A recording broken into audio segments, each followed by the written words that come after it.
ಎಲ್ಲರಿಗೂ ನಮಸ್ಕಾರ. 8ನೇ ತರಗತಿ ಸಮಾಜ ವಿಜ್ಞಾನ ಸೋಷಿಯಲ್ ಸೈನ್ಸ್ 2012ರ NNMS ಪರೀಕ್ಷೆಯ ಪ್ರಶ್ನೆ ಪತ್ರಿಕೆಯ ವಿಶ್ಲೇಷಣೆಯನ್ನು ಈ ವಿಡಿಯೋದಲ್ಲಿ ನೋಡೋಣ. ಇಲ್ಲಿ ಸಮಾಜ ವಿಜ್ಞಾನಕ್ಕೆ ಸಂಬಂಧಿಸಿದಂತೆ 35 ಪ್ರಶ್ನೆಗಳು ಇರ್ತವೆ. ಆ 35 ಪ್ರಶ್ನೆಗಳನ್ನು ಕೂಡ ವಿವರಣಾತ್ಮಕವಾಗಿ ನೋಡೋಣ. ಹೀಗಾಗಿ ಇದು ಪರೀಕ್ಷೆ ದೃಷ್ಟಿಯಿಂದ ಬಹಳ ಇಂಪಾರ್ಟೆಂಟ್ ವಿಡಿಯೋ ಆಗಿರುತ್ತೆ. ಹಾಗೆ ಸ್ಪರ್ಧಾತ್ಮಕ ಪರೀಕ್ಷೆಗಳು ಕೂಡ ಇದು ಸಹಾಯಕವಾಗಿರುತ್ತೆ. ಈ ಕೆಳಗಿನವುಗಳಲ್ಲಿ ಯಾವುದು ವಿದೇಶಿ ಸಾಹಿತ್ಯಕ್ಕೆ ಉದಾಹರಣೆ? ಇಂಡಿಕಾ, ರಾಜತರಂಗಿಣಿ, ಮುದ್ರಾ ರಾಕ್ಷಸ, ಬುದ್ಧ ಚರಿತ. ಇಲ್ಲಿ ಉತ್ತರವನ್ನು ನೋಡೋಕ್ಕಿಂತ ಪೂರ್ವದಲ್ಲಿ ಇದರ ಬಗ್ಗೆ ವಿವರಣೆಯನ್ನು ನೋಡ್ಕೊಂಡು ಬರೋಣ. ದೇಶೀಯ ಸಾಹಿತ್ಯಕ್ಕೆ ಉದಾಹರಣೆಗಳು: ಕೌಟಿಲ್ಯ ಅರ್ಥಶಾಸ್ತ್ರ ಅನ್ನೋ ಒಂದು ಗ್ರಂಥವನ್ನು ಬರೀತಾರೆ. ಹಾಲ ಗಾಥಾ ಸಪ್ತಶತಿ, ಬಾಣಭಟ್ಟ ಹರ್ಷಚರಿತ, ಚಾಂದ್ ಬರ್ದಾಯಿ ಪೃಥ್ವಿರಾಜ ರಾಸೋ, ಪಂಪ ವಿಕ್ರಮಾರ್ಜುನ ವಿಜಯಂ, ವಿಶಾಖದತ್ತ ಮುದ್ರಾ ರಾಕ್ಷಸ, ಕಲ್ಲನ ರಾಜತರಂಗಿಣಿ, ಅಶ್ವಘೋಷ ಬುದ್ಧ ಚರಿತ, ಶ್ರೀ ವಿಜಯ ಕವಿರಾಜ ಮಾರ್ಗ. ಇವೆಲ್ಲವೂ ದೇಶೀಯ ಸಾಹಿತ್ಯಕ್ಕೆ ಉದಾಹರಣೆಗಳು. ಇನ್ನು ವಿದೇಶಿ ಸಾಹಿತ್ಯಕ್ಕೆ ಉದಾಹರಣೆಗಳನ್ನು ನೋಡೋಣ. ಮೆಗಾಸ್ತಾನಿಸ್ ಇಂಡಿಕಾ, ಹುಯೆನ್ಸಾಂಗ್ ಸಿಯೂಕಿ, ಪಾಯಿಯಾನ್ ಗೋಕೋಕಿ, ಟಾಲೆಮಿ ಜಿಯೋಗ್ರಫಿ, ಬರಾನಿ ತಾರಿಕ್ ಎ ಫಿರೋಜ್ ಶಾಹಿ. ಈ ಬರಾನಿ ಅನ್ನೋನು ತಾರಿಕ್ ಎ ಫಿರೋಜ್ ಶಾಹಿ. ಸೊ ಇವಾಗ ನೀವು ವಿವರಣೆಯನ್ನು ನೋಡಿದ್ದೀರಿ. ಈಗ ಸುಲಭವಾಗಿ ನೀವೇ ಪ್ರಶ್ನೆಗೆ ಉತ್ತರವನ್ನು ಹುಡುಕ್ಬೋದು. ಈಗ ನೋಡಿ ಪ್ರಶ್ನೆ ಅದ. ಈ ಪ್ರಶ್ನೆಗೆ ಉತ್ತರವನ್ನು ನೀವು ಸುಲಭವಾಗಿ ಈಗ ಹೇಳ್ಬೋದು. ಎ ಇಂಡಿಕಾ, ಯಾಕಂದರೆ ಇಂಡಿಕಾ ಗ್ರಂಥವನ್ನು ಮೆಗಾಸ್ತಾನಿಸ್ ಬರೀತಾನೆ. ಸೊ ಹೀಗಾಗಿ ಇದು ವಿದೇಶಿ ಸಾಹಿತ್ಯಕ್ಕೆ ಉದಾಹರಣೆ. ಭಾರತ ದೇಶವನ್ನು ಮಾಳ್ವಾ ಹಾಗೂ ದಕ್ಕನ್ ಪ್ರಸ್ಥಭೂಮಿ ಎಂದು 2 ಭಾಗಗಳನ್ನಾಗಿ ವಿಂಗಡಿಸಿರುವ ನದಿ ಗೋದಾವರಿ ನದಿ, ಗಂಗಾ ನದಿ, ತಪತಿ ನದಿ, ನರ್ಮದಾ ನದಿ. ಈಗ ಉತ್ತರವನ್ನು ನೋಡೋಕ್ಕಿಂತ ಪೂರ್ವದಲ್ಲಿ ಇದರ ವಿವರಣೆಯನ್ನು ನೋಡ್ಕೊಂಡು ಬರೋಣ. ಈಗ ನೋಡಿ, ಇದು ಭಾರತದ ನಕ್ಷೆ. 32,87,763 ಚದರ ಕಿಲೋಮೀಟರ್ ಇದೆ ಭಾರತ. ಇಲ್ಲಿ ಮೇಲ್ಗಡೆ ಇರೋದು ಮಾಳ್ವಾ ಪ್ರಸ್ಥಭೂಮಿ, ಕೆಳಗಡೆ ಅಂದರೆ ದಕ್ಷಿಣಕ್ಕೆ ಇರೋದು ದಕ್ಕನ್ ಪ್ರಸ್ಥಭೂಮಿ ಅಲ್ಲಿ ಗುರುತಿಸಲಾಗಿದೆ. ಮಧ್ಯದಲ್ಲಿದೆ ಅಲ್ವಾ, ಅದು ನರ್ಮದಾ ನದಿ. ಅಲ್ಲಿ ನೀಲಿ ಕಲರಲ್ಲಿ ಏನು ಗುರುತಿಸಲಾಗಿದೆಯಲ್ಲ ಅದು ನರ್ಮದಾ ನದಿ. ಅಮರಕಂಟಕದಲ್ಲಿ ಉಗಮವಾಗಿ ಪಶ್ಚಿಮಕ್ಕೆ ಹರಿದು ಅರಬ್ಬಿ ಸಮುದ್ರವನ್ನು ಸೇರುತ್ತೆ. ಅದು ಮಾಳ್ವಾ ಪ್ರಸ್ಥಭೂಮಿ ಮತ್ತು ದಕ್ಕನ್ ಪ್ರಸ್ಥಭೂಮಿಯನ್ನು ಪ್ರತ್ಯೇಕ ಮಾಡುತ್ತೆ. ಈಗ ಪ್ರಶ್ನೆ ನೋಡಿ, ಇದಕ್ಕೆ ನೀವು ಉತ್ತರವನ್ನು ಸುಲಭವಾಗಿ ಕಂಡುಕೊಳ್ಬಹುದು. ಸರಿ ಉತ್ತರ ಡಿ, ನರ್ಮದಾ ನದಿ. ಈ ನರ್ಮದಾ ನದಿ ಮಾಳ್ವಾ ಪ್ರಸ್ಥಭೂಮಿ ಮತ್ತು ದಕ್ಕನ್ ಪ್ರಸ್ಥಭೂಮಿಯನ್ನು ಪ್ರತ್ಯೇಕ ಮಾಡುತ್ತೆ. ಈ ಕೆಳಗಿನವುಗಳನ್ನು ಹೊಂದಿಸಿದಾಗ ಸರಿ ಹೊಂದುವ ಸೂಚಿ. ಇಲ್ಲಿ 2 ಗುಂಪುಗಳನ್ನು ಕೊಟ್ಟಿದ್ದಾರೆ, ಅವುಗಳನ್ನು ನಾವು ಸರಿ ಹೊಂದಿಸಬೇಕಾಗತ್ತೆ. ಹಾಗಾದರೆ ಇದರ ಒಂದು ವಿವರಣೆಯನ್ನು ನೋಡ್ಕೊಂಡು ಬರೋಣ. ಬರಹಗಾರರು ಪೆಟ್ರಾರ್ಕ್ ಆಫ್ರಿಕಾ ಅನ್ನೋ ಒಂದು ಕೃತಿಯನ್ನು ಬರೀತಾನೆ. Boccaccio, Decameron, Dante Divine Comedy, Chaucer Canterbury Tales, Cervantes Don Quixote, Thomas More Utopia ಅನ್ನೊಂದು ಗ್ರಂಥವನ್ನು ಬರೀತಾರೆ. ಇನ್ನು ಚಿತ್ರ ಕಲಾವಿದರನ್ನು ನೋಡೋದಾದರೆ ಮೈಕೆಲ್ ಆಂಜೆಲೋ, ಆ್ಯಂಡಮ್ ಮತ್ತು ಕೊನೆಯ ತೀರ್ಮಾನ, Leonardo da Vinci, last supper ಮತ್ತು Mona Lisa, Raphael, Sistine, Madonna, Titian, Assumption of the Virgin. ಇನ್ನು ವಿಜ್ಞಾನಿಗಳನ್ನು ನೋಡೋದಾದರೆ ಅವರ ಸಂಶೋಧನೆಗಳನ್ನು ಕೋಪರ್ನಿಕಸ್, ಸೌರಕೇಂದ್ರ ಸಿದ್ಧಾಂತ, ಕೆಪ್ಲರ್, ಗ್ರಹಗಳು ಸೂರ್ಯನನ್ನು ಸುತ್ತುತ್ತವೆ, ಗೆಲಿಲಿಯೋ, ದೂರದರ್ಶಕ ಯಂತ್ರ, ನ್ಯೂಟನ್, ಗುರುತ್ವಾಕರ್ಷಣೆ. ವಿವರಣೆಯನ್ನು ಹೇಳುವಾಗ ವಿಡಿಯೋ ಪಾಸ್ಟ್ ಅನಿಸಿದರೆ ಪಾಸ್ ಮಾಡಿಬಿಟ್ಟು ನೋಡ್ಬೋದು. ಈಗ ಪ್ರಶ್ನೆ ನೋಡೋಣ. ಈಗ ಸುಲಭವಾಗಿ ನಾವು ಈ ಪ್ರಶ್ನೆಗೆ ಉತ್ತರವನ್ನು ನೋಡ್ಕೊಳ್ಬೋದು. ಒಂದು ಸಾರಿ ಈ ಪ್ರಶ್ನೆಯನ್ನು ಕೇಳಿದರೆ ಮುಂದಿನ ಪರೀಕ್ಷೆಯಲ್ಲಿ ಬೇರೆ ಪ್ರಶ್ನೆಯನ್ನು ಕೂಡ ಕೇಳ್ಬೋದು. ಅದಕ್ಕೆ ನಾನು ವಿವರಣೆಯನ್ನು ಕೊಡ್ತಾ ಇರೋದು. ಈಗ ಹೊಂದಿಸೋಣ. ನಾವು ವಿವರಣೆ ನೋಡಿ ಬಂದಿದ್ದೆವು. Dante Divine comedy, Leonardo da Vinci ಅಂತಿಮ ಭೋಜನ, ಗೆಲಿಲಿಯೋ ಟೆಲಿಸ್ಕೋಪ್, ಮೈಕೆಲ್ ಎಂಜಿಲೋ ಪಯೆಟ್. ಈಗ ಎಲ್ಲವನ್ನು ಸರಿಯಾಗಿ ಹೊಂದಿಸಲಾಗಿದೆ. ಈಗ ನೀವು ಸುಲಭವಾಗಿ ಉತ್ತರವನ್ನು ಕಂಡುಕೊಳ್ಬೋದು. ಇಲ್ಲಿ ABCD ಇದೆ ಅಲ್ವಾ, ಸುಲಭವಾಗಿ ಸರಿ ಉತ್ತರ ಸಿ. ಇಲ್ಲಿ ಸರಿಯಾದ ಆನ್ಸರ್ ಯಾವುದಂದರೆ ಸಿ ಸರಿಯಾದ ಉತ್ತರವಾಗುತ್ತೆ. ನಗರ ನಾಗರಿಕತೆಯ ಸಂಶೋಧನಾ ಸಂದರ್ಭದಲ್ಲಿ ಈಜುವ ಕೊಳ ಕಂಡುಬಂದಿರುವ ನಗರ ಹರಪ್ಪ, ಲೋಥಾಲ್, ಕಾಲಿಬಂಗನ್, ಮೊಹೆಂಜೊದಾರೋ. ಈಗ ಇದರ ವಿವರಣೆಯನ್ನು ನೋಡ್ಕೊಂಡು ಬರೋಣ. ವಿವರಣೆ: ಹರಪ್ಪ ಉಗ್ರಾಣಗಳು, ಅಂದರೆ ಹರಪ್ಪದಲ್ಲಿ ಉಗ್ರಾಣಗಳು ದೊರೆತಿದ್ದವು. ಮೊಹೆಂಜೊದಾರೋ ಈಜುಕೊಳ, ನೃತ್ಯ ಭಂಗಿಯ ಸ್ತ್ರೀ ವಿಗ್ರಹ. ಲೋಥಾಲ್ ಹಡಗುಕಟ್ಟೆ, ಬೆಂಕಿಯ ಒಲೆಗಳು, ಉಗ್ರಾಣಗಳು. ಕಾಲಿಬಂಗನ್ ಬೆಂಕಿಯ ಒಲೆಗಳು. ಧೋಲಾವೀರ ಮಳೆನೀರು ಸಂಗ್ರಹಣೆ. ಈಗ ನಾವು ಏನು ವಿವರಣೆಯನ್ನು ನೋಡ್ಕೊಂಡು ಬಂದಿದ್ದೇವಲ್ವಾ, ಈಗ ಈ ಪ್ರಶ್ನೆಗೆ ನಾವು ಸುಲಭವಾಗಿ ಉತ್ತರವನ್ನು ನೋಡ್ಬೋದು. ಡಿ ಮೊಹೆಂಜೊದಾರೋ. ಈಜುಕೊಳ ಎಲ್ಲಿ ಸಿಕ್ಕಿದೆ ಅಂದರೆ ಮೊಹೆಂಜೊದಾರೋ ಅನ್ನೋ ಒಂದು ನಗರದಲ್ಲಿ ದೊರೆತಿದೆ. ಈ ಕೆಳಗಿನ 2 ವಾಕ್ಯಗಳಿಗೆ ಸರಿ ಹೊಂದುವ ಆಯ್ಕೆ. ಇಲ್ಲಿ 2 ವಾಕ್ಯಗಳಿದ್ದಾವೆ. ಎ ವಾಕ್ಯ ನೋಡೋಣ. 1857ರ ದಂಗೆಯನ್ನು ಸಿಪಾಯಿ ದಂಗೆ ಎಂದು ಕರೆಯುತ್ತಾರೆ. ಬಿ ನೋಡಿ, 1857ರ ದಂಗೆಯು ಈಸ್ಟ್ ಇಂಡಿಯಾ ಕಂಪನಿಯ ಸರ್ವಾಧಿಕಾರವನ್ನು ಕೊನೆಗೊಳಿಸಿತು. ಇಲ್ಲಿ 4 ಆಪ್ಷನ್ಸ್ ಇದಾವೆ. ಯಾವ್ದು ಸರಿ ಇದೆ ಅಂತ ನೋಡೋಕ್ಕಿಂತ ಪೂರ್ವದಲ್ಲಿ ವಿವರಣೆಯನ್ನು ನೋಡ್ಕೊಂಬರೋಣ. 1857ರ ದಂಗೆಯನ್ನು ಭಾರತೀಯ ಇತಿಹಾಸಕಾರರು ಭಾರತದ ಪ್ರಥಮ ಸ್ವಾತಂತ್ರ್ಯ ಸಂಗ್ರಾಮ ಎಂದು ಕರೆದರು.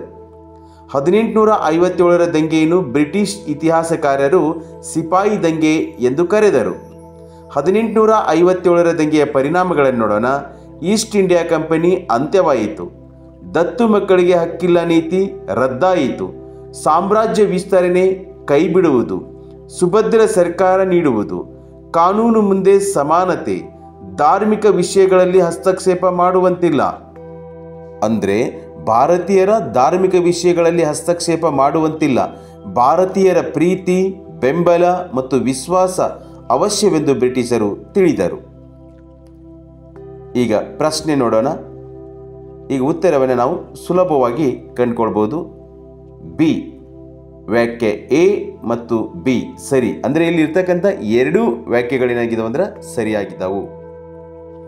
ಟಿಪ್ಪು ಸುಲ್ತಾನ್ ಫ್ರೆಂಚ್ ಕಾರ್ಯಕರ್ತರ ಸಹಾಯವನ್ನು ಕೋರಿದ್ದು ವೆಲ್ಲೆಸ್ಲಿಗೆ ಇಷ್ಟವಾಗಲಿಲ್ಲ.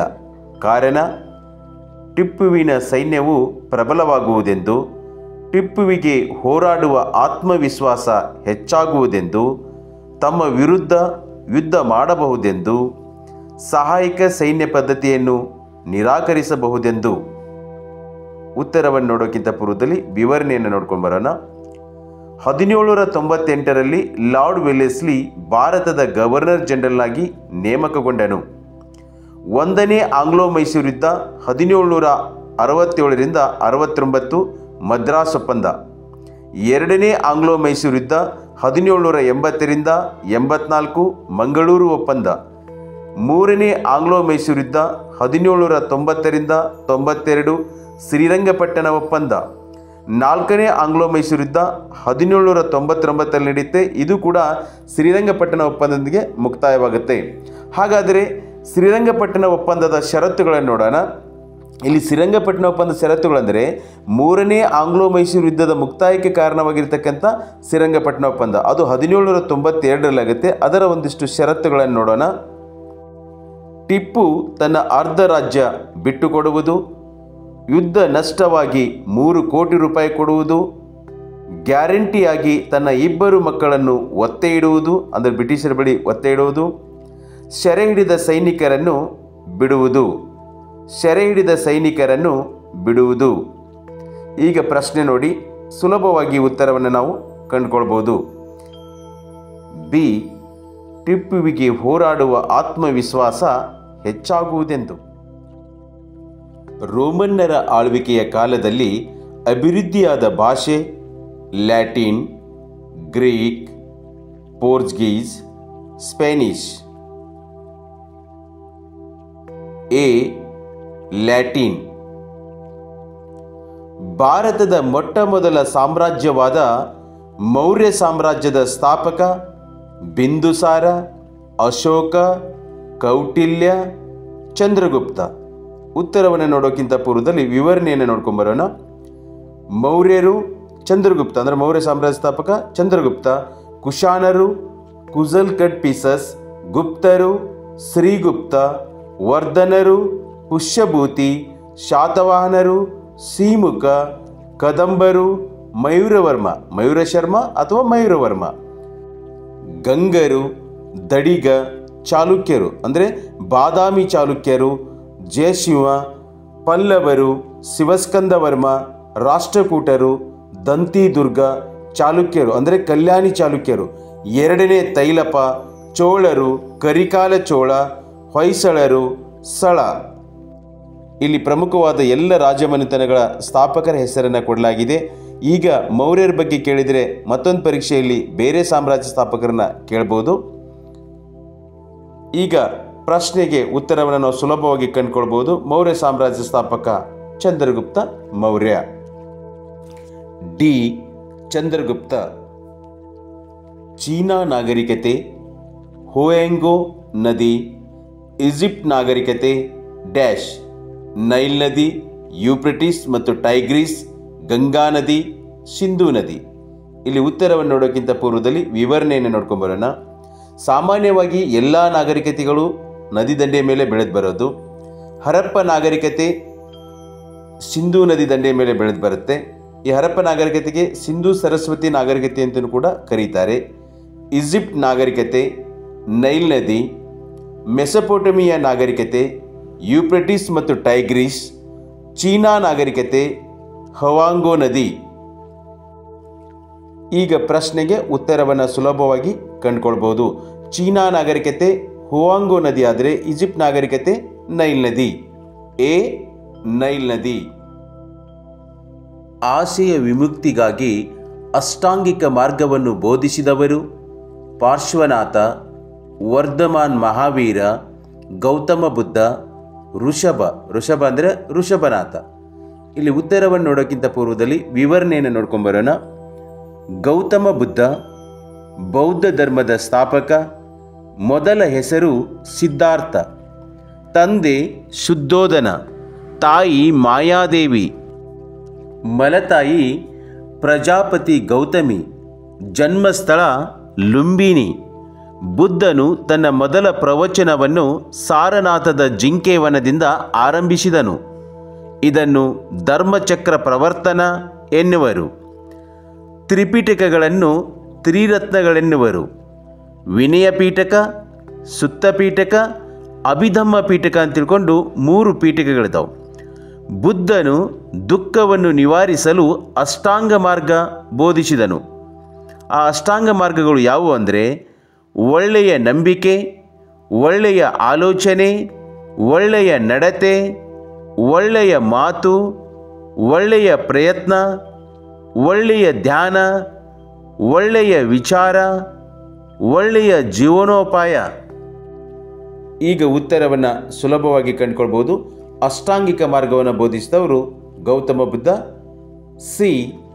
ಗೌತಮ ಬುದ್ಧ. ಪ್ರಪಂಚದಲ್ಲಿ ಅತ್ಯಂತ ದೊಡ್ಡ ಸಿಹಿನೀರಿನ ಸರೋವರ ಹೂರನ್, ಆಂಟೇರಿಯೋ, ಸುಪೀರಿಯರ್, ಮಿಚಿಗನ್. ಉತ್ತರವನ್ನು ನೋಡೋಕ್ಕಿಂತ ಪೂರ್ವದಲ್ಲಿ ವಿವರಣೆಯನ್ನು ನೋಡ್ಕೊಂಬರೋಣ. ಹೂರನ್ ಉತ್ತರ ಅಮೆರಿಕ ಖಂಡದಲ್ಲಿದೆ.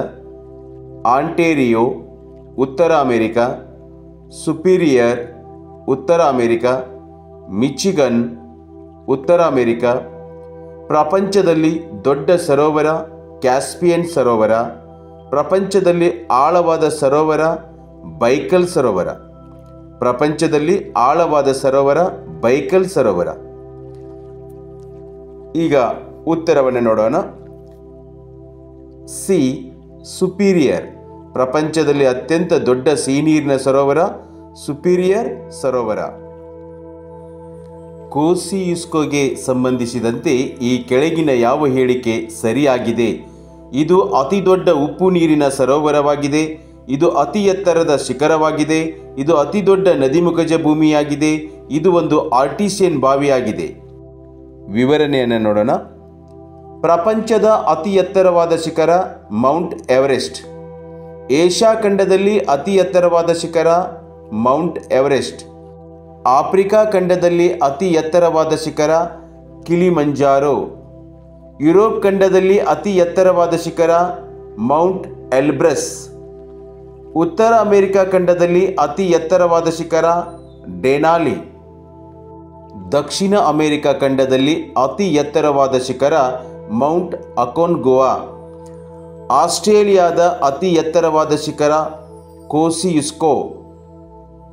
ಅಂಟಾರ್ಟಿಕ್ ಖಂಡದ ಅತಿ ಎತ್ತರವಾದ ಶಿಖರ ವಿನ್ಸನ್ ಮಾಸಿಪ್. ವಿನ್ಸನ್ ಮಾಸಿಪ್. ಈಗ ನಾವು ಉತ್ತರವನ್ನು ಸುಲಭವಾಗಿ ಕಂಡುಕೊಳ್ಬೋದು. ಇದು ಕೋಸಿಯುಸ್ಕೋ ಇದೆ ಅಲ್ವಾ, ಇದು ಆಸ್ಟ್ರೇಲಿಯಾ ಖಂಡದ ಅತಿ ಎತ್ತರವಾದ ಶಿಖರ. ಹೀಗಾಗಿ ಆನ್ಸರ್ ಬಿ, ಇದು ಅತಿ ಎತ್ತರವಾದ ಶಿಖರವಾಗಿದೆ. ಅಂಟಾರ್ಟಿಕ್ ಖಂಡದಲ್ಲಿರುವ ಭಾರತೀಯ ವೈಜ್ಞಾನಿಕ ಅಧ್ಯಯನ ಕೇಂದ್ರ ಇರುವ ಪ್ರದೇಶ ದಕ್ಷಿಣ ಧ್ರುವ, ವಿನ್ಸನ್ ಮಾಸಿಪ್, ಇರಿಬಸ್, ಮೈತ್ರಿ. ಉತ್ತರವನ್ನು ನೋಡೋಕ್ಕಿಂತ ಪೂರ್ವದಲ್ಲಿ ವಿವರಣೆಯನ್ನು ನೋಡ್ಕೊಂಬರೋಣ. ವಿವರಣೆ: ಅಂಟಾರ್ಟಿಕದಲ್ಲಿ ಭಾರತದ ಸಂಶೋಧನಾ ಕೇಂದ್ರಗಳು ದಕ್ಷಿಣ ಗಂಗೋತ್ರಿ, ಮೈತ್ರಿ, ಭಾರತಿ. ಮೈತ್ರಿ ಸಮೀಪ ಪ್ರಿಯದರ್ಶಿನಿ ಎಂಬ ಸಿಹಿನೀರಿನ ಸರೋವರವನ್ನು ಭಾರತ ನಿರ್ಮಿಸಿದೆ. ಇಲ್ಲಿ ದಕ್ಷಿಣ ಗಂಗೋತ್ರಿ, ಮೈತ್ರಿ ಈಗ ಆಲ್ರೆಡಿ ಸ್ಥಾಪನೆ ಮಾಡಿದ್ದಾರೆ. ಭಾರತಿ ಅನ್ನೋ ಒಂದು ಸಂಶೋಧನಾ ಕೇಂದ್ರವನ್ನು ಸ್ಥಾಪಿಸಲು ಯೋಚಿಸಿದೆ ಭಾರತ, ಇನ್ನೂ ಸ್ಥಾಪನೆ ಮಾಡಿಲ್ಲ ಅಲ್ಲಿ. ಈಗ ನಾವು ಉತ್ತರವನ್ನು ಸುಲಭವಾಗಿ ಕಂಡುಕೊಳ್ಬೋದು. Answer D. D is right answer. ಮೈತ್ರಿ. ಎರಡು ಅಕ್ಷಾಂಶಗಳ ನಡುವಿನ ಅಂತರ ಸುಮಾರು 110.4 ಕಿಲೋಮೀಟರ್ ಆದರೆ ಎರಡು ರೇಖಾಂಶಗಳ ನಡುವಿನ ಅಂತರ ಸುಮಾರು 111 ಕಿಲೋಮೀಟರ್, 121 ಕಿಲೋಮೀಟರ್, 131 ಕಿಲೋಮೀಟರ್, 141 ಕಿಲೋಮೀಟರ್. ವಿವರಣೆಯನ್ನು ನೋಡ್ಕೊಂಡು ಬರೋಣ. ಭೂಮಿಯ ಮೇಲೆ ಪೂರ್ವ ಪಶ್ಚಿಮವಾಗಿ ಎಳೆದ ಕಾಲ್ಪನಿಕ ರೇಖೆಗಳನ್ನು ಅಕ್ಷಾಂಶ ಎನ್ನುವರು. ಒಟ್ಟು ಅಕ್ಷಾಂಶಗಳು 181. ಭೂಮಿಯ ಮೇಲೆ ಉತ್ತರ ದಕ್ಷಿಣವಾಗಿ ಎಳೆದ ಕಾಲ್ಪನಿಕ ರೇಖೆಗಳನ್ನು ರೇಖಾಂಶ ಎನ್ನುವರು. ಒಟ್ಟು ರೇಖಾಂಶಗಳು 360. ಎರಡು ಅಕ್ಷಾಂಶಗಳ ನಡುವಿನ ಅಂತರ 110.4 ಕಿಲೋಮೀಟರ್. ಸಮಭಾಜಕ ವೃತ್ತದ ಬಳಿ ಎರಡು ರೇಖಾಂಶಗಳ ನಡುವಿನ ಅಂತರ 111 ಕಿಲೋಮೀಟರ್. ಇಲ್ಲಿ ಸುಲಭವಾಗಿ ನಾವು ಉತ್ತರವನ್ನು ಕಂಡುಕೊಳ್ಬೋದು. A 111 kilometre. ಎರಡು ರೇಖಾಂಶಗಳ ನಡುವಿನ ಅಂತರ 111 ಕಿಲೋಮೀಟರ್. ಭಾರತದ ಪ್ರಮಾಣಿತ ವೇಳೆ 82 ಪೂರ್ವ ರೇಖಾಂಶದಲ್ಲಿ ಬೆಳಿಗ್ಗೆ 6 ಗಂಟೆಯಾಗಿದ್ದರೆ 105 ಡಿಗ್ರಿ ಪೂರ್ವ ರೇಖಾಂಶದಲ್ಲಿ ಒಂದು ಪ್ರದೇಶದಲ್ಲಿನ ಸಮಯ ಏನಾಗಿರುತ್ತದೆ? 7:30 ಗಂಟೆ ಸಂಜೆ, 7:30 ಗಂಟೆ ಬೆಳಿಗ್ಗೆ, 4:30 ಗಂಟೆ ಬೆಳಿಗ್ಗೆ, 4:30 ಗಂಟೆ ಸಂಜೆ. ಉತ್ತರವನ್ನು ನೋಡೋಕ್ಕಿಂತ ಪೂರ್ವದಲ್ಲಿ ವಿವರಣೆಯನ್ನು ನೋಡ್ಕೊಂಬರೋಣ. ಎರಡು ರೇಖಾಂಶಗಳ ನಡುವಿನ ಸಮಯದ ಅಂತರ 4 ನಿಮಿಷ. ಭೂಮಿ ಪಶ್ಚಿಮದಿಂದ ಪೂರ್ವಕ್ಕೆ ತಿರುಗುತ್ತದೆ. 15 ರೇಖಾಂಶಗಳನ್ನು ದಾಟಲು 60 ನಿಮಿಷ ಬೇಕು. 360 ರೇಖಾಂಶಗಳನ್ನು ದಾಟಲು 24 ಗಂಟೆಗಳು ಬೇಕು. ಇಲ್ಲಿ 82 ಪೂರ್ವ ರೇಖಾಂಶ. ಈ 82 ಪೂರ್ವ ರೇಖಾಂಶದ ಹತ್ರ ಸಮಯ ಎಷ್ಟಿದೆ ಅಂದ್ರೆ ಬೆಳಿಗ್ಗೆ 6 ಗಂಟೆ ಇದೆ. ಹಾಗಾದ್ರೆ ನಮ್ಮ ಪ್ರಶ್ನೆ ಏನು ಅಂದ್ರೆ 82 ಪೂರ್ವ ರೇಖಾಂಶದಲ್ಲಿ ಬೆಳಿಗ್ಗೆ 6 ಗಂಟೆ ಇದ್ರೆ ಅದೇ 105 ಡಿಗ್ರಿ ಪೂರ್ವ ರೇಖಾಂಶದ ಹತ್ರ ಸಮಯ ಎಷ್ಟಾಗಿದೆ ಅಂತ ಪ್ರಶ್ನೆ. ಇಲ್ಲಿ ನಾವು ಏನಿದೆ ಅಂದ್ರೆ ನಿಯಮ, ಎರಡು ರೇಖಾಂಶಗಳ ನಡುವಿನ ಸಮಯದ ಅಂತರ 4 ನಿಮಿಷ ಇರುತ್ತೆ. ಹಾಗಾದ್ರೆ ಇಲ್ಲಿ 82 ಪೂರ್ವ ರೇಖಾಂಶ ಹಾಗೆ ನಾವು 105 ಡಿಗ್ರಿ ಪೂರ್ವ ರೇಖಾಂಶಗಳ ಮಧ್ಯದಲ್ಲಿರುವ ರೇಖಾಂಶಗಳನ್ನ ನಾವು ಲೆಕ್ಕ ಹಾಕಬೇಕಾಗುತ್ತೆ. ಇಲ್ಲಿ ನೋಡಿ 82 ಪೂರ್ವ ರೇಖಾಂಶದ ಸಮಯ ಬೆಳಿಗ್ಗೆ 6 ಗಂಟೆ ಇದೆ. ಹಾಗಾದ್ರೆ 105 ಡಿಗ್ರಿ ಪೂರ್ವ ರೇಖಾಂಶದ ಸಮಯ ಎಷ್ಟು?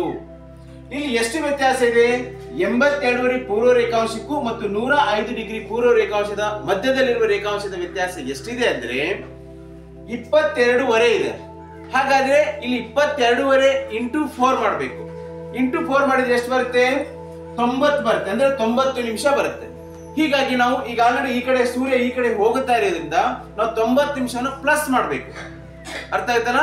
90 ನಿಮಿಷ ಏನ್ ಮಾಡಬೇಕು? ಪ್ಲಸ್ ಮಾಡಬೇಕು. ಹಾಗಾದ್ರೆ 6 ಗಂಟೆಗೆ 90 ನಿಮಿಷ ಪ್ಲಸ್ ಮಾಡಿದ್ರೆ ಸಮಯ ಎಷ್ಟಾಯ್ತು?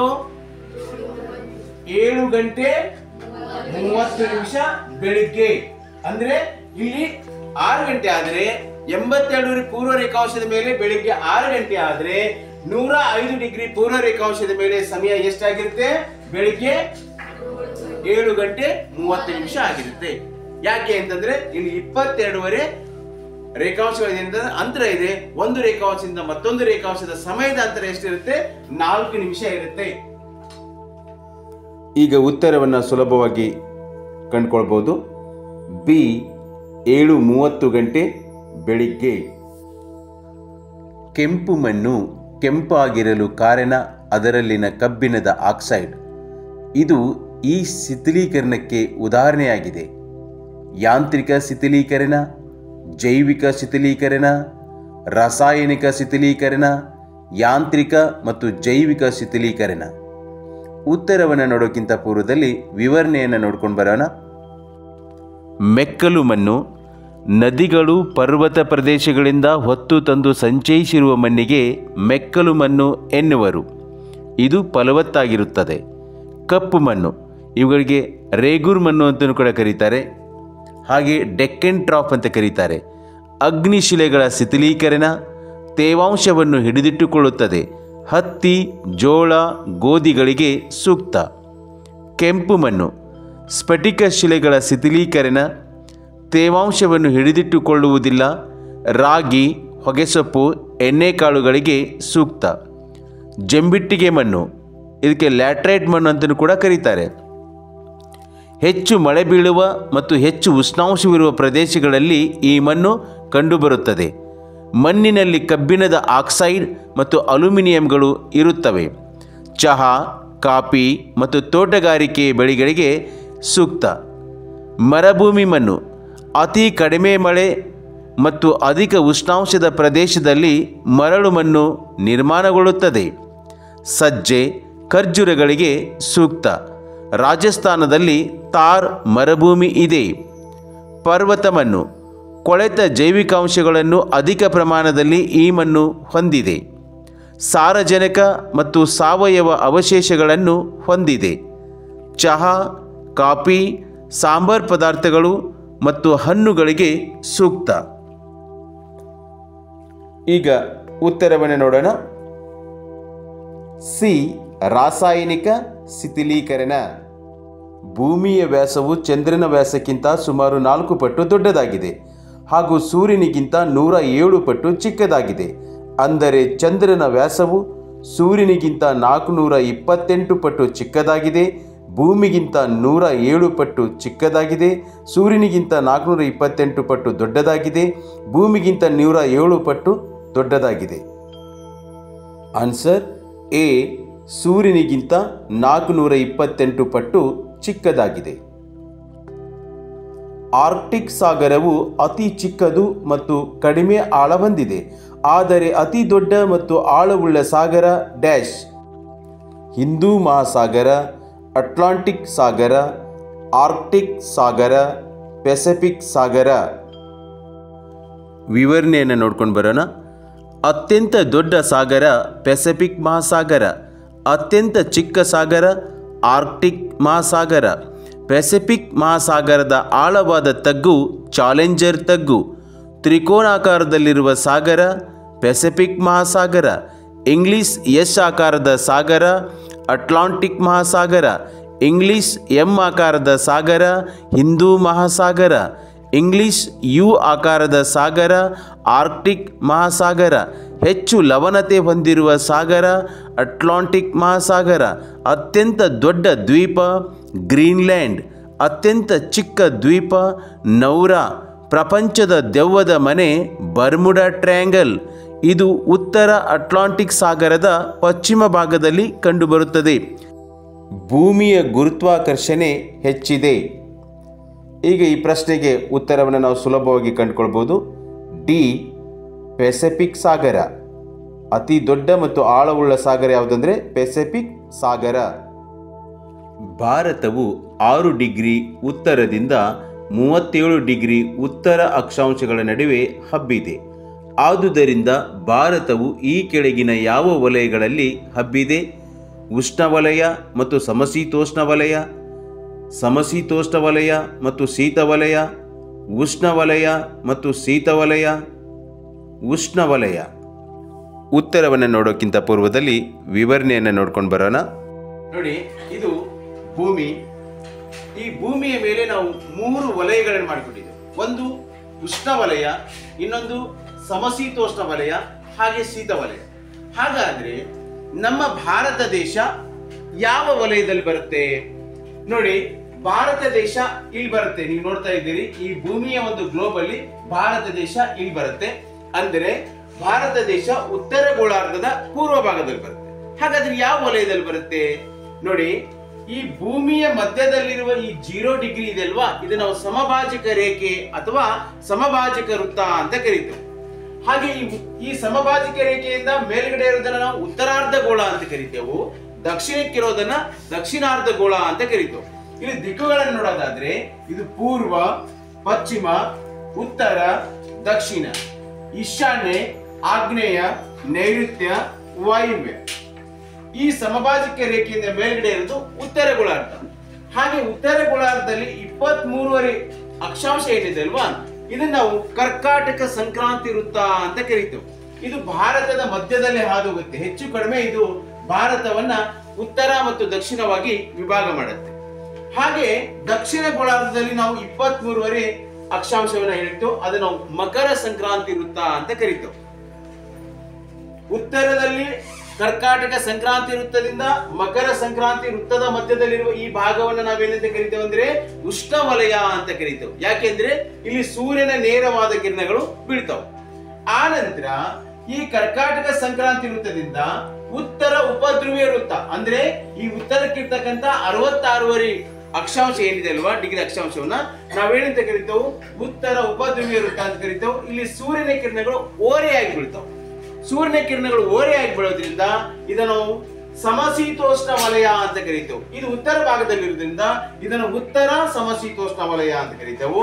ಹಾಗೆ ದಕ್ಷಿಣ ಗೋಳಾರ್ಧದಲ್ಲಿ ಇದು ಮಕರ ಸಂಕ್ರಾಂತಿ ವೃತ್ತ ಏನಿದೆ ಅಲ್ವಾ, ಇಲ್ಲಿಂದ ಈ ದಕ್ಷಿಣಕ್ಕೆ 66.5 ಡಿಗ್ರಿ ಏನು ದಕ್ಷಿಣ ಉಪಧ್ರುವೀಯ ವೃತ್ತ ಇದೆ ಅಲ್ವಾ, ಇದನ್ನ ನಾವೇನಂತ ಕರಿತೇವೆ ಅಂತಂದ್ರೆ ಇದನ್ನ ದಕ್ಷಿಣ ಸಮಶೀತೋಷ್ಣ ವಲಯ ಅಂತ ಕರಿತೇವೆ.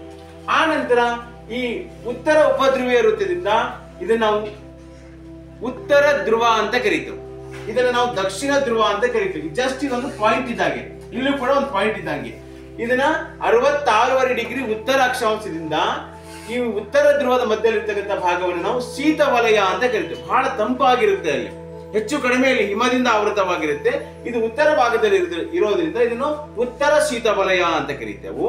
ಹಾಗೆ ದಕ್ಷಿಣ 66.5 ಡಿಗ್ರಿ ಅಕ್ಷಾಂಶದಿಂದ ದಕ್ಷಿಣಕ್ಕೆ ಅಂದ್ರೆ ದಕ್ಷಿಣ ಧ್ರುವ ಏನಿದೆ ಅಲ್ವಾ, ಈ ಭಾಗವನ್ನು ನಾವು ಶೀತ ವಲಯ ಅಂತ ಕರಿತೇವೆ. ಇದು ದಕ್ಷಿಣಕ್ಕಿರೋದ್ರಿಂದ ಇದನ್ನ ದಕ್ಷಿಣ ಶೀತ ವಲಯ ಅಂತ ಕರಿತೇವೆ. ಭೂಮಿಯ ಮೇಲೆ ಒಟ್ಟು 3 ವಲಯಗಳು ನೋಡಿ ಒಂದ್ಸಾರಿ. ಇದು ಉಷ್ಣವಲಯ, ಇದನ್ನು ಉತ್ತರ ಉಷ್ಣವಲಯ ಅಂತ ಕರಿತೇವೆ. ಇದು ದಕ್ಷಿಣ ಉಷ್ಣವಲಯ. ಇದು ಶೀತ ವಲಯ ಅಂತ ಬರುತ್ತೆ. ಇದು ಉತ್ತರಕ್ಕೆ ಇರೋದ್ರಿಂದ ಉತ್ತರ ಸಮಶೀತೋಷ್ಣ ವಲಯ, ಇದು ದಕ್ಷಿಣ ಸಮಶೀತೋಷ್ಣ ವಲಯ, ಇದು ಉತ್ತರ ಶೀತ ವಲಯ, ಇದು ದಕ್ಷಿಣ ಶೀತ ವಲಯ. ಒಟ್ಟು ಉಷ್ಣವಲಯ, ಸಮಶೀತೋಷ್ಣ ವಲಯ, ಶೀತ ವಲಯ. ಹಾಗಾದ್ರೆ ಪ್ರಶ್ನೆ ಏನು ಅಂದ್ರೆ ಭಾರತ ಯಾವ ವಲಯದಲ್ಲಿ ಬರುತ್ತೆ? ಭಾರತ ನೋಡಿ ಅರ್ಧ ಉಷ್ಣ ವಲಯದಲ್ಲಿ ಬರುತ್ತೆ, ಅರ್ಧ ಸಮಶೀತೋಷ್ಣ ವಲಯದಲ್ಲಿ ಬರುತ್ತೆ. ಹೀಗಾಗಿ ಭಾರತ ಯಾವ ವಲಯದಲ್ಲಿ ಬರುತ್ತೆ ಅಂದ್ರೆ ಭಾರತವು ಉಷ್ಣ ವಲಯದಲ್ಲಿಯೂ ಬರುತ್ತೆ, ಸಮಶೀತೋಷ್ಣ ವಲಯದಲ್ಲಿಯೂ ಬರುತ್ತೆ. ಈಗ ನಾವು ಉತ್ತರವನ್ನ ಸುಲಭವಾಗಿ ಕಂಡುಕೊಳ್ಬಹುದು. ಎ ಉಷ್ಣವಲಯ ಮತ್ತು ಸಮಶೀತೋಷ್ಣ ವಲಯ. ಎ ಪಟ್ಟಿಯಲ್ಲಿ ಅಗ್ನಿಪರ್ವತಗಳು, ಬಿ ಪಟ್ಟಿಯಲ್ಲಿ ಅವುಗಳು ಇರುವ ಪ್ರದೇಶಗಳನ್ನು ಸೂಚಿಸಲಾಗಿದೆ. ಇವುಗಳು ಸರಿಹೊಂದುವ ಉತ್ತರದ ಗುಂಪನ್ನು ಗುರುತಿಸಿ. ವಿವರಣೆಯನ್ನು ನೋಡ್ಕೊಂಬರೋಣ. ಪ್ರಪಂಚದ ಪ್ರಸಿದ್ಧ ಜ್ವಾಲಾಮುಖಿಗಳು Mount Vesuvius Italy, Mount Krakatoa Indonesia, Mount Pelee West Indies, Mount Fujiyama Japan.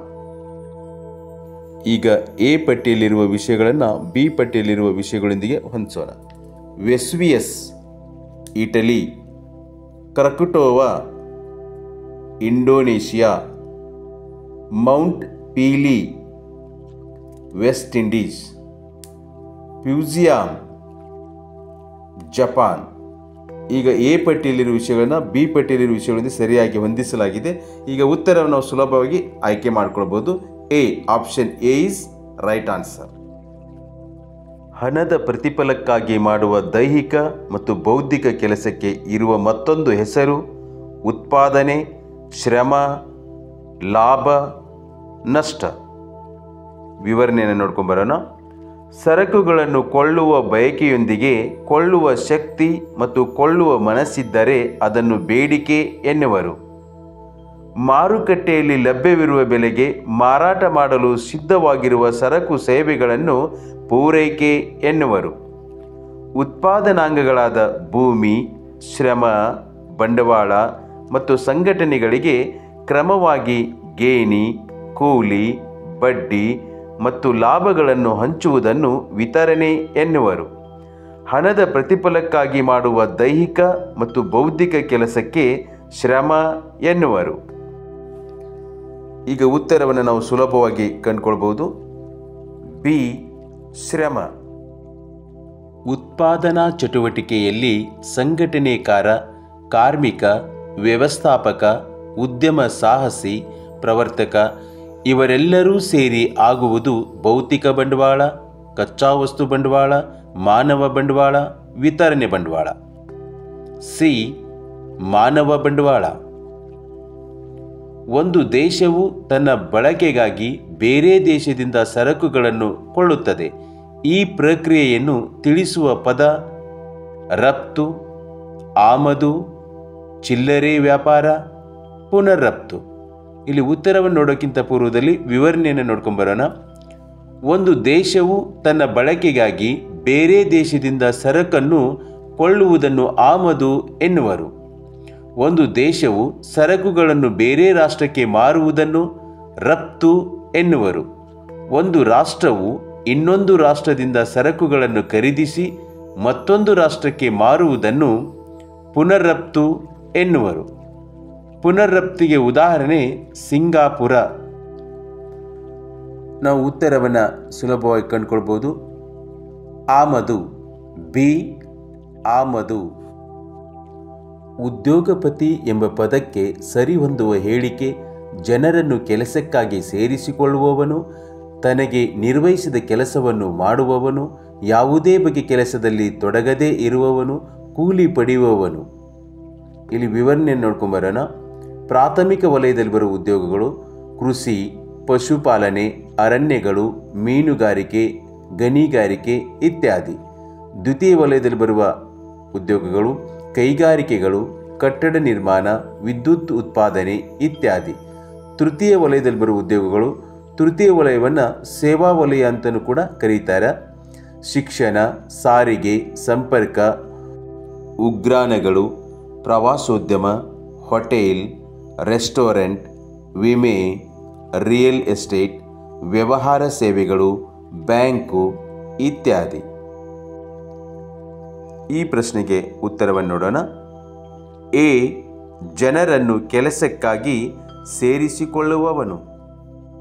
ಬೌದ್ಧಿಕ ಶ್ರಮಕ್ಕೆ ಸರಿಹೊಂದುವ ಗುಂಪು ಕಾರ್ಖಾನೆ ಕಾರ್ಮಿಕರು, ಸಾರಿಗೆದಾರರು, ಗಾರೆ ಕೆಲಸದವರು, ರೈತರು, ಕುಶಲಕರ್ಮಿಗಳು, ಕುಂಬಾರರು, ಶಿಕ್ಷಕರು, ವೈದ್ಯರು, ವಕೀಲರು, ವಿದ್ಯುತ್ ಕರ್ಮಚಾರಿ, ನಳ್ಳಿ ಕೆಲಸ ಮಾಡುವವ, ಬಡಿಗ.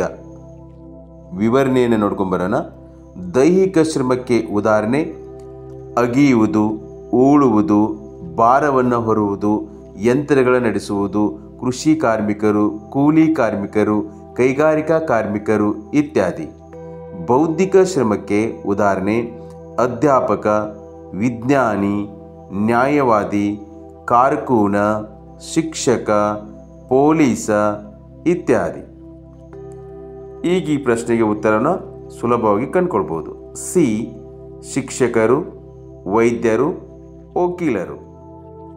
ಸಾರ್ಕ್ ಗುಂಪಿಗೆ ಸೇರಿಲ್ಲದ ಸದಸ್ಯ ರಾಷ್ಟ್ರವನ್ನು ಗುರುತಿಸಿ. ಅಫ್ಘಾನಿಸ್ತಾನ್, ಪಾಕಿಸ್ತಾನ್, ಬಾಂಗ್ಲಾದೇಶ, ಜಪಾನ್. ಉತ್ತರವನ್ನು ನೋಡೋಕ್ಕಿಂತ ಪೂರ್ವದಲ್ಲಿ ವಿವರಣೆಯನ್ನು ನೋಡ್ಕೊಂಡು ಬರೋಣ. ಸಾರ್ಕ್ ದಕ್ಷಿಣ ಏಷ್ಯಾ ಪ್ರಾದೇಶಿಕ ಸಹಕಾರ ಸಂಸ್ಥೆ. ಅದನ್ನು ಇಂಗ್ಲೀಷಲ್ಲಿ ಲಾಂಗ್ ಫಾರ್ಮ್ ನೋಡೋದಾದರೆ SAARC, the south Asian association for regional cooperation. ಸ್ಥಾಪನೆ 1985. ಕೇಂದ್ರ ಕಚೇರಿ ನೇಪಾಳ ದೇಶದ ಕಾಠ್ಮಂಡು. ಭಾರತ, ಮಾಲ್ಡೀವ್ಸ್, ಪಾಕಿಸ್ತಾನ್, ಬಾಂಗ್ಲಾದೇಶ್, ಭೂತಾನ್, ಶ್ರೀಲಂಕಾ ಮತ್ತು ನೇಪಾಳಗಳು ಸ್ಥಾಪಕ ಸದಸ್ಯ ರಾಷ್ಟ್ರಗಳು. ಅಫ್ಘಾನಿಸ್ತಾನವು ನವದೆಹಲಿಯಲ್ಲಿ ನಡೆದ ಸಂಘಟನೆಯ 14ನೇ ಶೃಂಗಸಭೆಯಲ್ಲಿ 2007 ಏಪ್ರಿಲ್ 3ರಂದು 8ನೆಯ ಸದಸ್ಯ ರಾಷ್ಟ್ರವಾಗಿ ಸಂಘಟನೆಗೆ ಸೇರ್ಪಡೆಗೊಂಡಿತು. ಈ ಪ್ರಶ್ನೆಗೆ ಉತ್ತರವನ್ನು ನೋಡೋಣ. D Japan. ವಿಶ್ವಸಂಸ್ಥೆಯಲ್ಲಿ ವಿಟೋ ಅಧಿಕಾರ ಹೊಂದಿರುವವರು ಸಾಮಾನ್ಯ ಸಭೆಯ ಎಲ್ಲ ಸದಸ್ಯ ರಾಷ್ಟ್ರಗಳು, ಭದ್ರತಾ ಮಂಡಳಿಯ ಎಲ್ಲ ಸದಸ್ಯ ರಾಷ್ಟ್ರಗಳು, ಭದ್ರತಾ ಮಂಡಳಿಯ ಕಾಯಂ ಸದಸ್ಯ ರಾಷ್ಟ್ರಗಳು, ಅಂತಾರಾಷ್ಟ್ರೀಯ ನ್ಯಾಯಾಲಯದ ಸದಸ್ಯರು. ವಿವರಣೆಯನ್ನು ನೋಡ್ಕೊಂಬರೋಣ. ಭದ್ರತಾ ಮಂಡಳಿಯ ಕಾಯಂ ಸದಸ್ಯ ರಾಷ್ಟ್ರಗಳಿಗೆ ವಿಟೋ ಅಧಿಕಾರವಿದೆ. ಭದ್ರತಾ ಮಂಡಳಿಯ ಕಾಯಂ ಸದಸ್ಯ ರಾಷ್ಟ್ರಗಳು America, England, France, Russia, China.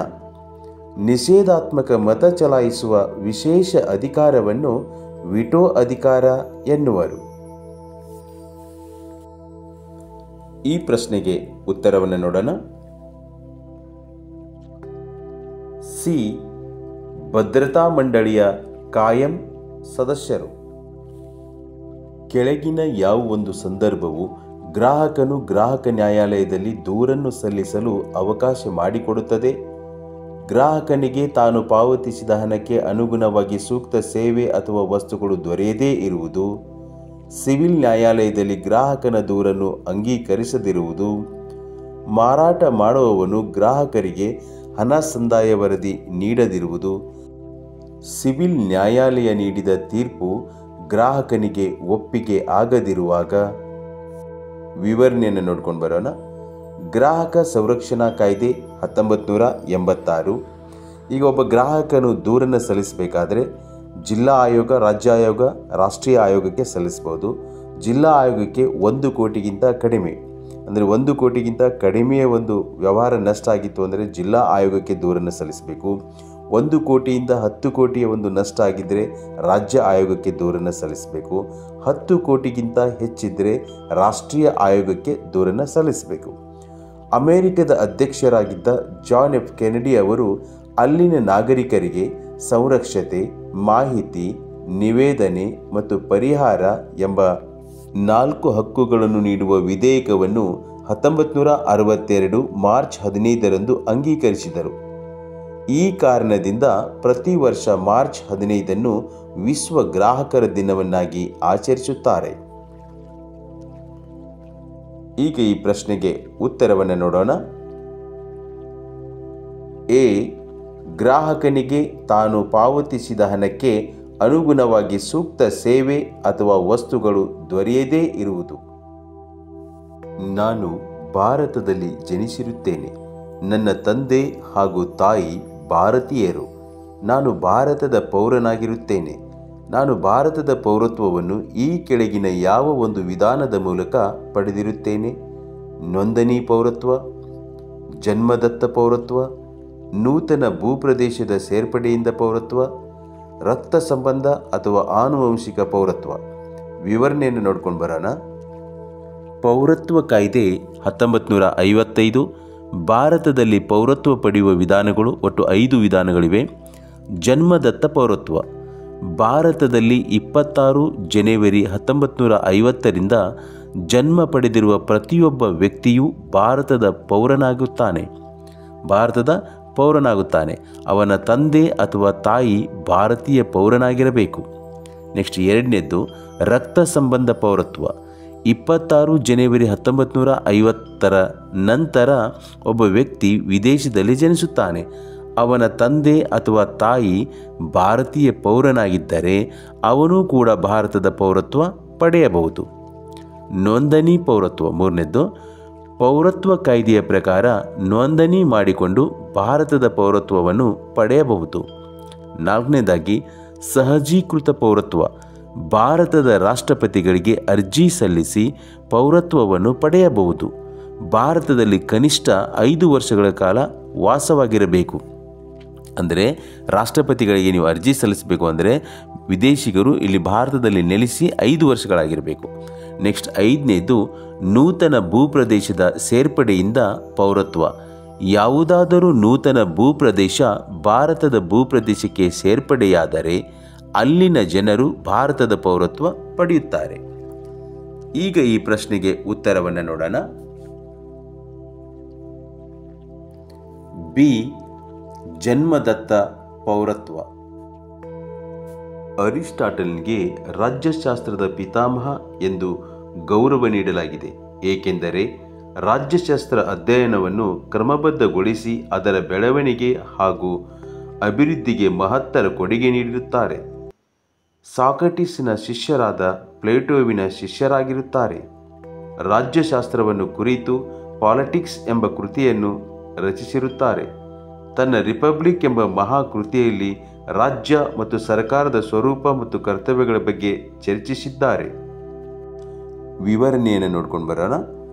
ರಾಜ್ಯ, ಸರ್ಕಾರ ಮತ್ತು ಮಾನವನ ರಾಜಕೀಯ ಚಟುವಟಿಕೆಗಳನ್ನು ಕುರಿತು ಅಧ್ಯಯನ ಮಾಡುವ ಶಾಸ್ತ್ರವನ್ನು ರಾಜ್ಯಶಾಸ್ತ್ರ ಎನ್ನುವರು. ರಾಜ್ಯಶಾಸ್ತ್ರದ ಕ್ರಮಬದ್ಧ ಅಧ್ಯಯನ ಗ್ರೀಕರಿಂದ ಆರಂಭವಾಯಿತು. ರಾಜ್ಯಶಾಸ್ತ್ರದ ಪಿತಾಮಹ ಅರಿಸ್ಟಾಟಲ್. ಅರಿಸ್ಟಾಟಲ್ನು ರಾಜ್ಯಶಾಸ್ತ್ರದ ಅಧ್ಯಯನವನ್ನು ಕ್ರಮಬದ್ಧಗೊಳಿಸಿ ರಾಜ್ಯಶಾಸ್ತ್ರಕ್ಕೆ ತಳಪಾಯ ಹಾಕಿದ ಪ್ರಥಮ ಚಿಂತಕ. ಅರಿಸ್ಟಾಟಲ್ನ ಕೃತಿ ಪಾಲಿಟಿಕ್ಸ್. ಈ ಪ್ರಶ್ನೆಗೆ ಉತ್ತರವನ್ನು ನೋಡೋಣ. ಎ, ರಾಜ್ಯಶಾಸ್ತ್ರ ಅಧ್ಯಯನವನ್ನು ಕ್ರಮಬದ್ಧಗೊಳಿಸಿ ಅದರ ಬೆಳವಣಿಗೆ ಹಾಗೂ ಅಭಿವೃದ್ಧಿಗೆ ಮಹತ್ತರ ಕೊಡುಗೆ ನೀಡಿರುತ್ತಾರೆ. ಕೆಳಗಿನ ಯಾವ ಒಂದು ಹೇಳಿಕೆಯು ರಾಜ್ಯಶಾಸ್ತ್ರ ಎಂಬ ಅಧ್ಯಯನಕ್ಕೆ ಸರಿ ಹೊಂದುವುದಿಲ್ಲ? ರಾಜ್ಯಶಾಸ್ತ್ರವು ಇಂದಿನ ರಾಜಕೀಯ ಪಕ್ಷಗಳ ಚಟುವಟಿಕೆಗಳ ಕುರಿತು ಅಧ್ಯಯನ ಮಾಡುತ್ತದೆ. ರಾಜ್ಯಶಾಸ್ತ್ರವು ರಾಜ್ಯದ ಮೂಲ ಸ್ವರೂಪವನ್ನು ಕುರಿತು ಅಧ್ಯಯನ ಮಾಡುತ್ತದೆ.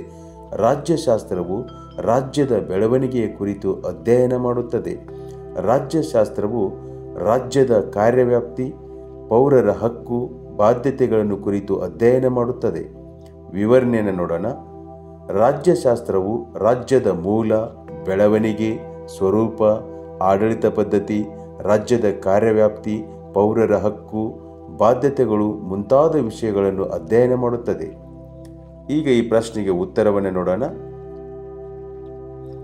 ಎ, ರಾಜ್ಯಶಾಸ್ತ್ರವು ಇಂದಿನ ರಾಜಕೀಯ ಪಕ್ಷಗಳ ಚಟುವಟಿಕೆಗಳ ಕುರಿತು ಅಧ್ಯಯನ ಮಾಡುತ್ತದೆ.